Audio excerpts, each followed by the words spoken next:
everyone. Thank you for joining us today for one of our Sundays conversations. Today I have with me Lubka Amigues. Thank you so much, Lubka, for accepting our invitation and for being with us today. Such a Hi, pleasure to Susanna. have you. It's an honor to be here. Today we're going to talk about why every mother needs a plan for motherhood. But before we dive into this topic, please, Lubka, let our audience know a little bit about yourself. Well, I have a master's in psychology, and then I studied life coaching through neuro-linguistic programming. And so that gave me the aspect of being a bit more proactive of our future and creating plans, creating goals, not only necessarily physical, but yeah, it made me discover how powerful we are when we include our emotions, our thoughts, and yeah, we're very complex and beautiful beings. And I can say that I've learned a lot more as a mother of two. And so that's brought me into a different stage of life, which is amazing. And yeah, so matching both and now working with mothers to be or also young people who are wanting to prepare for a family is just such a pleasure. And yeah, it fulfills me, it fulfills them, hopefully. So tell us a little bit about our topic. Why is it important for a woman to have a plan for motherhood before her baby arrives? Yes, so I guess like in everything in life, when somebody wants to move into a new house or create something new, like build a house, let's say, there's always a process of planning, of learning what materials you have, what weather are you going to be living in, do you want this to be an ecological house? And then how do you want to feel in it? We want a house. We used to live in a wood house, which was gorgeous, but with time it was very dark. There was not a lot of light. And when we built an addition, we wanted to build as many and put as many windows as possible. So we needed this light, and depending on what we need, then we make choices and make them happen. So it's a little bit the same for planning a family. And when when the couples do have a chance to think ahead, feel ahead of time as well, and imagine, well, this is how we would love to be as a family. I want to raise my kids in this context, or so just think ahead of time. It's such a huge luxury. And mostly because today we have so much information about how the baby in the womb reacts and grows and lives. Um, so it's really a crucial question to know what are we doing to our babies when we are pregnant? If we're just too busy, if we're wanting to finish everything, like build a house. So there's so many things that we have to include and to know ahead of time. Yeah, that's something that I wanted to address on this interview because how can planning help to reduce the stress and anxiety that comes with a new stage of life, which is pregnancy? Absolutely. And so I guess when we are talking, so today talking about planning, there's of course some kind of physical planning. Of course, if we have the right job, if we have the right house, do we have space for the baby? Are we in the middle of travel? So, and surprises can happen, and that's totally fine because some little souls are eager to get here and it's the right timing, so they just go for it, which is perfect. So when we speak about planning, um, there's a lot of inner preparation that we can do because the first environment of the growing baby in the womb is the mother. And it's not just the physical body, it's what emotional environment she will be offering the child, and also what kind of goal through her imagination or through her thought process, what long-term goal for the child's life, who is going to grow into an adult, into a human being, into a citizen of the world, what kind of qualities does she want to propose to this growing child, as in terms of materials, in terms of food, emotional food, visionary food that the child can use and grow with, so that this child, once in the world, has has inner potential to to create, to have resilience, to build and to grow as a fully developed human being, which gives him the possibility then to give back to society, to the world, to, yeah, to build something new, to build his beautiful ideas. Yeah, I don't want our audience to think about, in terms of planning, and that maybe you could help us out here in terms of planning of being something that it's very, very structured. So you need to do this, you need to do this, you need to do this, right?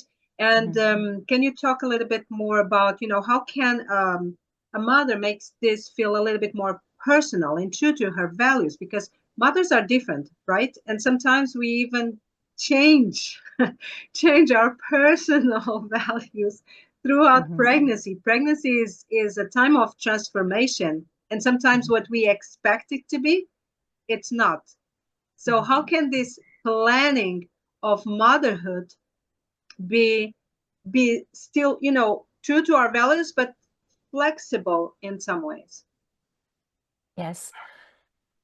So when each one of us thinks of our own life, we go back to our childhood, let's say, we can remember how we felt with our parents. How did we feel with our mother? If we grew up with our father, how did we feel with our siblings? So we can reimagine the things that we have gone through when we were little. Um, we can also include in this when we feel very vulnerable, like if we're just having a big downer, like if it's, a hard day, everything is being difficult, what would we like to have to feel better? Like, is it just a big warm blanket? Is it when we remember in the situation of being a child, is it a big, huge hug from daddy or from mommy? Like what we need, what we remember in general is how we moments when we needed our parents to be around us. And sometimes many people did have the love that did restore something inside of them. They had the joy of receiving this love from their parents. And there's also all these little moments sometimes when they weren't around, or even when we're studying in university, we can be out of the country and, oh, we just need to hear somebody's voice. That is very comforting. And so all these little things can inform us on if we are having a baby, this baby is in a complete vulnerable state. It needs like 200% of our attention. It's not just like a whole bunch of cells growing, doing their thing. They're going to do their thing anyways, of course. But with everything that we know in psychology today, with everything that we know through philosophy, through spirituality, since the ancient Greeks, when they were writing on temples, know thyself. It's, we have so much more inside, and this is everything that prenatal education is about, which is to know how our thoughts will impact and create an environment for our growing child, and how our emotions are like a garden that is welcoming this child, and it has so much impact. Um, so when we include this in our planning, it's automatic that we know. It's automatic that we take into consideration the fact that this growing being inside of us is living, and will hear us on some level or another. It hears our intention. It feels like in their most profound gut what our intention is. We know that cells communicate with cells. We know that mothers' brains communicate with the baby's brains through oceans and submarines. And we know that even plants communicate with each other. If you kill the mother plant, all the little shoots will just die off. So we have so much proof of all of this. And I think for a mother, it's just her motherly nature that will come out. And it will come out. Sometimes we wait until we see a physical baby. And so my main message is please start beforehand, because we are so much more powerful. What we can weave with our thought process, with our imagination, is just beyond beyond what we can imagine. The Yeah, that strength. that that Mm, brings us to my next question, which is the advice that you could give to women who do not know where to start when planning for motherhood. And I must mhm. say that when you have a conscious pregnancy, that means that you are conscious even before conception of preparing for motherhood. But Yes. some mothers are just starting planning when they are pregnant. Yeah. Yeah. So Yeah. what advice, where to start? Okay. Well, where to start is as a couple to start with, of course, if you're in a couple and it's your intention to have a baby. Um, some parents feel the soul, or they send out messages and they want to communicate. Sometimes it's the soul of a child that comes and knocks on the door or in dreams and say, "Hey, get yourself ready because I'm coming." So there's many, many stories like this, which are wonderful to hear. Um, and if you don't hear anything, that's totally fine too. The place where you can really start to prepare is to think, first of all, of your own childhood. If you know you want to welcome a child in your family or grow your family, um, of course, you can take care of a few physical things. Or, like with our husband, we decided to move from the east of the country to the west. It was great big spaces, mountains, rivers, nature, and so that suited us very well. Um, and so you can imagine yourself, where do you want to grow as a family? One thing. But mostly is to go inside of yourself if you can do it as a couple. And if you can do it as a couple, it's to communicate, grow together, communicate on what are the most fundamental values that you both have in common. For example, oh, we love this kind of approach for school for our kids, or I guess even closer to conception is, do we both want a child? Are we on the same level here? And to start looking inside as to how can I prepare this space. It's really who we are as parents will make the mold for, like, the mold of a cake, right? It's like giving an example, giving a pattern for what we want to offer our child.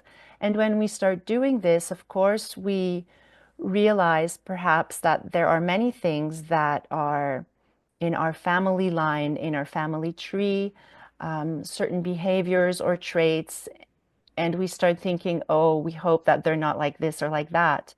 And just to know, oh, or I've suffered a lot when I was little, I don't want to give this to my child, or the father, something else from there.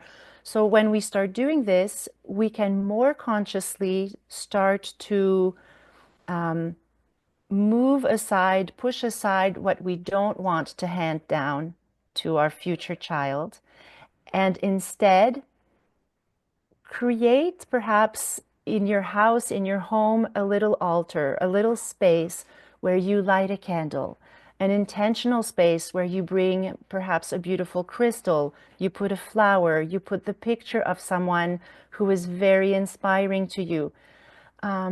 You can create a space where everything and anything is possible, and not just leave it to grow by itself, but to every time you come and feed it, so it can be an inner space as well.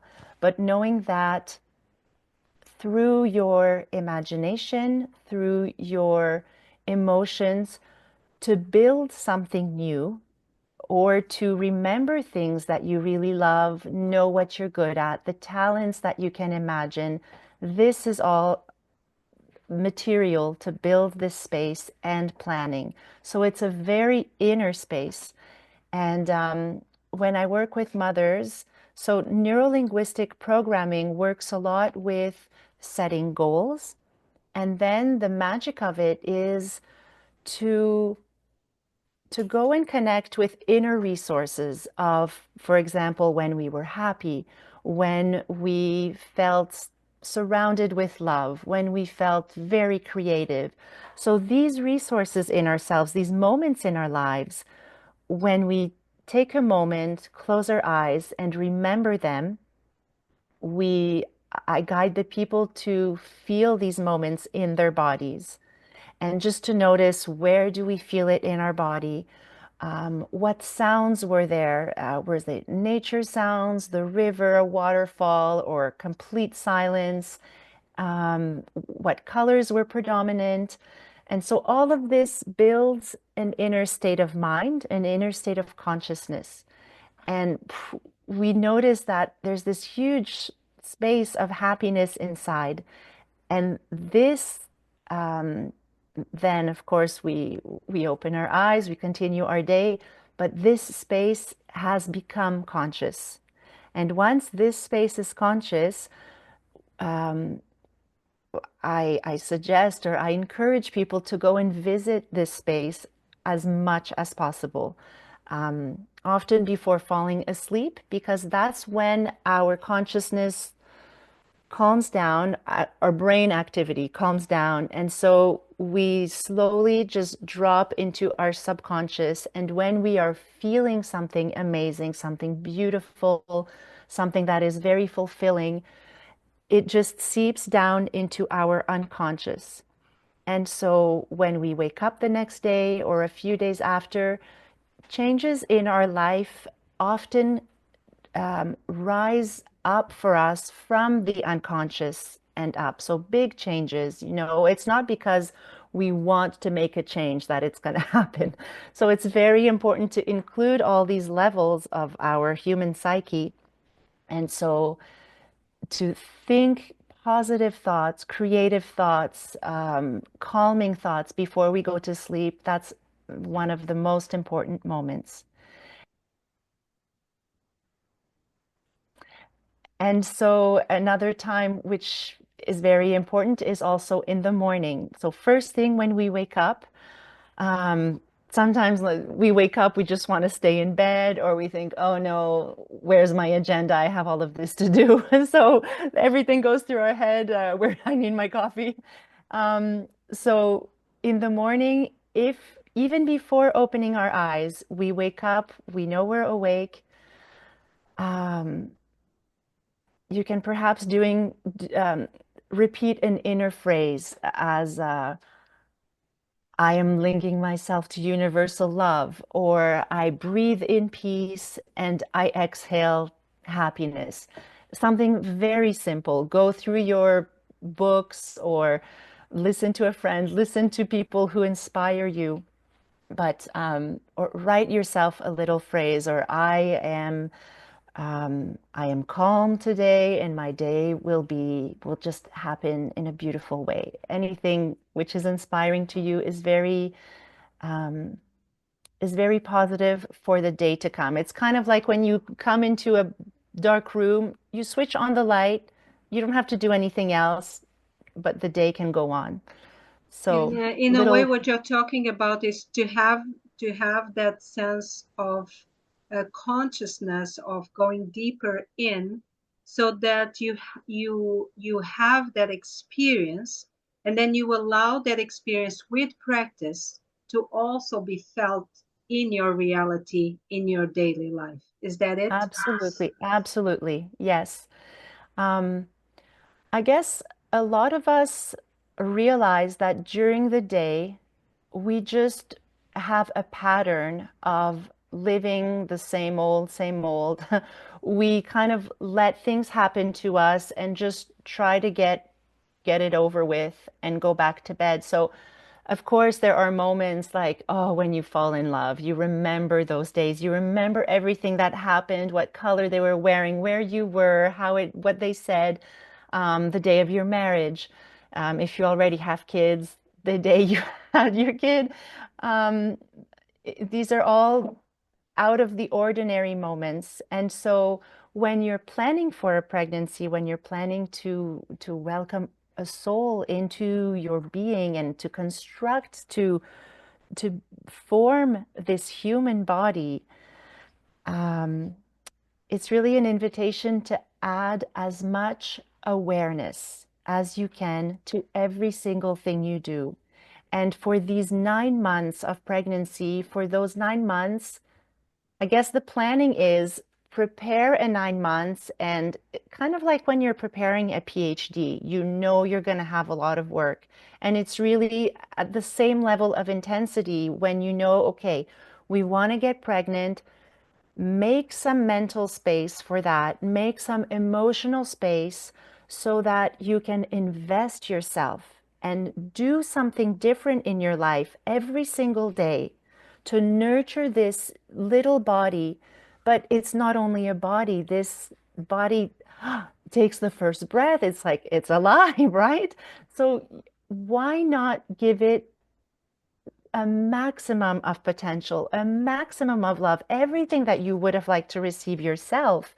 Why not do this experiment of giving it everything you have, you know? And so, and you won't regret it because it's a lifelong investment that you make. You get to live with this human being your whole life.